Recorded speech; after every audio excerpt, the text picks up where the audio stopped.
ನೋಡಿ, ಆ, ಇದ್ರ ಬಗ್ಗೆ ಆಗ್ಲೇ ಹಿಂದೆ ಕೂಡ ನಾವು ಮಾತನಾಡಿದ್ದೀವಿ. ಯಾರೇ ಅಧಿಕಾರಿ ಇರ್ಬೋದು, ವ್ಯಕ್ತಿ ಮೇಲೆ ಇರ್ಬೋದು, ಸಂಸ್ಥೆ ಮೇಲೆ ಇರ್ಬೋದು, ಅನುಮಾನ ಬಂದಾಗ ಅವರು ಸ್ವಪ್ರೇರಣೆಯಿಂದ ರಾಜೀನಾಮೆ ಕೊಟ್ಟು ತನಿಖೆಗೆ ಅವಕಾಶ ಮಾಡಿಕೊಟ್ಟು ಅದರಲ್ಲಿ ಅವರು ದೋಷ ಮುಕ್ತ ಇದ್ರೆ ಕಂಟಿನ್ಯೂ ಮಾಡಬೇಕು.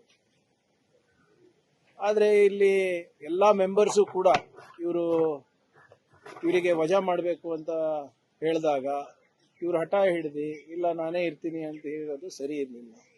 ಈಗ ಗವರ್ನರ್ ಅವರೇ ವಜಾ ಮಾಡಬೇಕು ಅಂದ್ಬಿಟ್ಟು ಆದೇಶ ನೀಡಿದ್ದಾರೆ. ಸೊ ಇದರಲ್ಲಿ what ever it is as per procedure ಏನಿದೆ ಮಾಡಿದ್ದಾರೆ. ಆದ್ರೆ ಮುಂದೆ ಇದನ್ನ ಸರಿಪಡಿಸ್ಬೇಕು. ಮತ್ತೆ ಏನು ನಮ್ಮ ಯುವಕರ ಭವಿಷ್ಯವನ್ನ ಸದೃಢಗೊಳಿಸಲಿಕ್ಕೆ ಈ ಸಂಸ್ಥೆಯನ್ನ ಬಲವರ್ಧನೆ ಕೂಡ ನಾವು ಮಾಡಬೇಕಾಗ್ತದೆ. ಜನರ ಮತ್ತು ವಿಶೇಷವಾಗಿ ನಮ್ಮ ಯುವಕರ ಭವಿಷ್ಯ ಜೊತೆ ಚೆಲ್ಲಾಟ ಆಡುವಂತ ಯಾವುದೇ ಸಂಸ್ಥೆ ಇದ್ರೂ ಕೂಡ ಅದನ್ನ ನಾವು ಸಹಿಸಬಾರ್ದು. ಯಾಕಂದ್ರೆ ಬಹಳ ಕಷ್ಟಪಟ್ಟು ಇವತ್ತು ನಮ್ಮ ಯುವಕರು ಹುಬ್ಳಿ, ಧಾರವಾಡ, ಬೆಂಗಳೂರು, ಡೆಲ್ಲಿ, ಹೈದರಾಬಾದ್ ಇಲ್ಲೆಲ್ಲ ಹೋಗಿ ಅವರು ಎಕ್ಸಾಮ್ ಪ್ರಿಪರೇಷನ್ ಮಾಡ್ತಾರೆ, ಹಣ ಖರ್ಚು ಮಾಡ್ತಾರೆ. ಯಾಕಂದ್ರೆ ಅವರಿಗೆ ಒಂದು ಸರ್ಕಾರಿ ನೌಕರಿ ಇದ್ರೆ ಒಂದು ಆರ್ಥಿಕ ಹಾಗೂ ಸಾಮಾಜಿಕ ಭದ್ರತೆ ಸಿಗುತ್ತೆ ಅಂದ್ಬಿಟ್ಟು ಅವ್ರ ಕುಟುಂಬದವರಿಗೆ. ಸೊ ಇವತ್ತೇನಾಗಿದೆ, ನಿಜವಾಗ್ಲೂ ಬಹಳ ವಿಷಾದ. It's not a healthy sign. But ಇದನ್ನ ಸ್ಟ್ರೆಂಥನ್ ಮಾಡಬೇಕಾಗ್ತದೆ. ಮತ್ತೆ ನಮ್ಮ ಯುವಕರ ಭವಿಷ್ಯವನ್ನ ಸೆಕ್ಯೂರ್ ಮಾಡೋ ನಿಟ್ಟಿನಲ್ಲಿ ನಾವು ಸಂಸ್ಥೆಗಳನ್ನ ಬಲವರ್ಧನೆ ಮಾಡಬೇಕಾಗುತ್ತೆ. ಸರ್, ಇದು ಕೆಪಿಎಸ್ಸಿ ಸ್ವತಂತ್ರ ಸಂಸ್ಥೆ ಆಗಿರೋದ್ರಿಂದ ಹೊಸ ಕಾನೂನಿನ ಸರ್ಕಾರ ಕ್ಲೀನ್ ಮಾಡಬೇಕು ಅಂತ ರೆಡಿ ಇದೆ. ಬಟ್ ಅದಕ್ಕೆ ನೋಡಿ, ಇದ್ರ ಬಗ್ಗೆ ಸಾಕಷ್ಟು ಚರ್ಚೆ, ಆಲ್ಮೋಸ್ಟ್ 3 ದಿನ ಚರ್ಚೆ ಆಗಿದೆ ಸದನದಲ್ಲಿ. ವಿರೋಧ ಪಕ್ಷದವರು ಅದೇ ಬಯಸ್ತಾ ಇದ್ದಾರೆ, ಆಡಳಿತ ಪಕ್ಷದವರು ಅದೇ ಬಯಸ್ತಾ ಇದ್ದಾರೆ.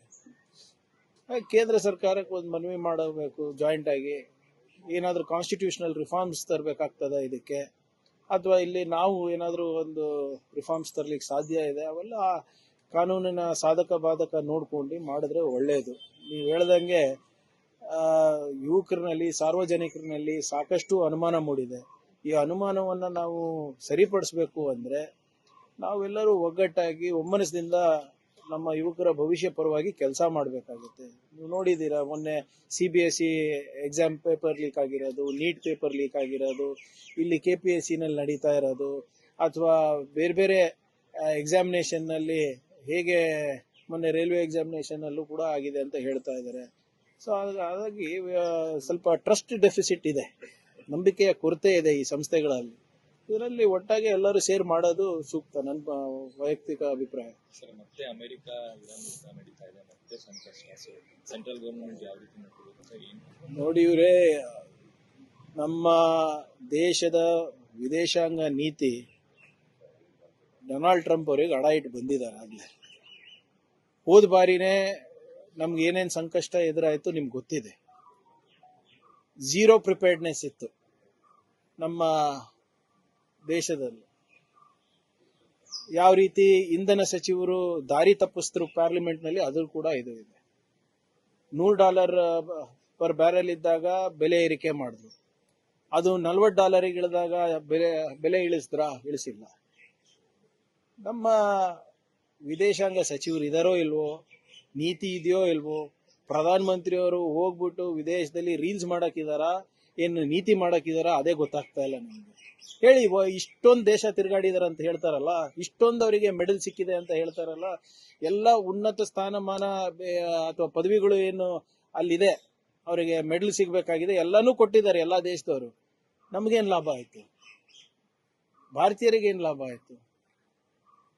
ಈ ಬರೇ ಅದಾನಿ ಅಂಬಾನಿ ಬಿಸ್ನೆಸ್ ಹೆಚ್ಚಿಸಕ್ಕೆ ಇವ್ರು ಹೋಗ್ತಾ ಇದ್ದಾರೆ ಹೊರತು ನಮ್ಗೆ ಇಲ್ಲಿವರೆಗೂ ಯಾವುದೇ ಲಾಭ ಕಾಣಿಸ್ತಾ ಇಲ್ಲ. ತಮ್ಗಾನ ಸಿಕ್ಕಿದ್ರೆ ನಮ್ಗೆ ಹೇಳಿ. ಆದ್ರಿಂದ ಇದೇನ್ ನಮ್ಗೇನ್ ಎಕ್ಸ್ಪೆಕ್ಟೇಷನ್ ಅಂತೂ ಕೇಂದ್ರ ಸರ್ಕಾರದಿಂದ ಇಲ್ಲ. ಸರ್, ಬೆಳಗಾವಿ ಬೈಠಕ್ ನಲ್ಲಿ ಜನಸಂಖ್ಯೆ ನಿಯಂತ್ರಣ ಆಗಬೇಕು ಅನ್ನೋ ಆಗ್ರಹವನ್ನು RSS ಮಾಡಿದೆ. ಜೊತೆಗೆ ರಾಮ ಮಂದಿರಕ್ಕೆ ವಿಷಾದ ವ್ಯಕ್ತಪಡಿಸಿದ್ದಾರೆ. ಅಂದ್ರೆ ಕದ್ದಿದ್ರ ಅಂತ ವಿಷಾದ ವ್ಯಕ್ತಪಡಿಸಿದಾರ ಅವರು. ಈಗ ಜನಸಂಖ್ಯೆ ನಿಯಂತ್ರಣ ಮಾಡೋದು ಅವ್ರು ಬ್ರಹ್ಮಚಾರಿಗಳಲ್ವ ಅವರು? ಬೇರೆಯವರಿಗೆ ಹೇಳ್ತಾರೆ ನೀವು 3 ಮಕ್ಕಳು ಹುಟ್ಟಿಸಿ 4 ಮಕ್ಕಳು ಹುಟ್ಟಿಸಿ ಅವ್ರಿಗೆ ಧರ್ಮ ರಕ್ಷಣೆಗೆ ಬಿಡಿ, ಗೋ ರಕ್ಷಣೆಗೆ ಬಿಡಿ ಅಂತ ಇವರೆಲ್ಲ ಬ್ರಹ್ಮಚಾರಿಗಳಂತ ಹೇಳ್ಕೊಂಡು ಓಡಾಡ್ತಾರಲ್ಲ. ಏನು ಗೊತ್ತಿಲ್ಲಪ್ಪ, ಅವ್ರ ನೀತಿ ಮೇಲೆ ಸಾಕಷ್ಟು ಗೊಂದಲ ಇದೆ.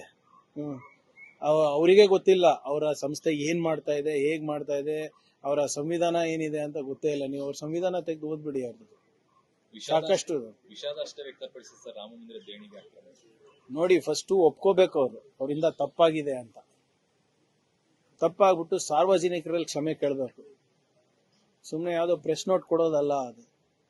ಎಲ್ಲ ಜನರು ಕೂಡ ಅಲ್ಲಿ VHP ಕಾರ್ಯಕರ್ತರು, ಪದಾಧಿಕಾರಿಗಳು, VHP ಅಧಿಕೃತ ಅಂಗಸಂಸ್ಥೆ RSS. VHP ಹುಟ್ಟಾಕಿದ್ದೆ RSS. ಒಫಿಷಿಯಲಿ ಅವರಿಗೆ ನೆಂಟಿದೆ, ಅಧಿಕೃತವಾಗಿ ಅವರೆಲ್ಲ ಸಂಬಂಧಿಕರೇ ಇದ್ದಾರೆ. ಅದ್ರ ಬಗ್ಗೆ ವಿಷಾದ ವ್ಯಕ್ತ ಅಲ್ಲ, ಡಿಸ್ಮ್ಯಾಂಟಲ್ ಮಾಡ್ಬೇಕು ನನ್ನ ಪ್ರಕಾರ ಅಂತ. Publicly you should apologise. ಮಿಕ್ಕಿದೆಲ್ಲ ಪಬ್ಲಿಕ್ ಅಲ್ಲೇ ಮಾಡ್ತಿರಲ್ಲ. ಮೋಹನ್ ಭಾಗವತ್ ಅವ್ರು ಏನ್ ಸ್ಟೇಟ್ಮೆಂಟ್ ಕೊಟ್ಟರು ಕೇರಳನಲ್ಲಿ, ನಾವೇನ್ ಮುಚ್ಚುಮರೆ ಮಾಡ್ತೀವ ಅಂತ. ಇದ್ಯಾಕೆ ಮುಚ್ಚುಮರೆ ಮಾಡ್ತಾ ಇದೀರಾ? ಮತ್ತೆ ಪಬ್ಲಿಕ್ ಅಲ್ಲಿ ಬಂದು ವಿ ಆರ್ ಎಕ್ಸ್ಟ್ರೀಮ್ಲಿ ಸಾರಿ, ಇವತ್ತೇನು ಕೋಟ್ಯಾಂತರ ಭಕ್ತಾದಿಗಳ ಮನಸ್ಸಿಗೆ ನೋವಾಗಿದೆ, ಘಾಸಿ ಆಗಿದೆ, ಅದಕ್ಕೆ ನಾವು ಕ್ಷಮೆ ಕೇಳ್ತೀವಿ ಅಂತ ಹೇಳಬೇಕು. ಮಿಕ್ಕಿದಕ್ಕೆ ಎಲ್ಲರೂ ಒಪಿನಿಯನ್ ಇದೆ. ಪಾಕಿಸ್ತಾನ್ ಜೊತೆ ಸಂಬಂಧ ಬೆಳೆಸ್ಬೇಕು ಅಂತ ಅವ್ರದ್ದು ಒಪಿನಿಯನ್ ಇದೆ ಅಲ್ಲ. ಆದ್ರೆ ನರೇಂದ್ರ ಮೋದಿ ಅವರು ವಿದೇಶಾಂಗ ನೀತಿ RSS ಕೊಟ್ಟಿದಾರ? ಆರ್ಥಿಕ ಪರಿಸ್ಥಿತಿ ಬಗ್ಗೆ, ಉದ್ಯೋಗದ ಬಗ್ಗೆ, ಎಲ್ಲದ ಬಗ್ಗೆ ಒಪಿನಿಯನ್ ಇದೆ. ಇದ್ರ ಬಗ್ಗೆನೂ ಆಚೆ ಬಂದು ದಯವಿಟ್ಟು ಕ್ಷಮೆ ಕೇಳಿ ಜನರದ್ದು.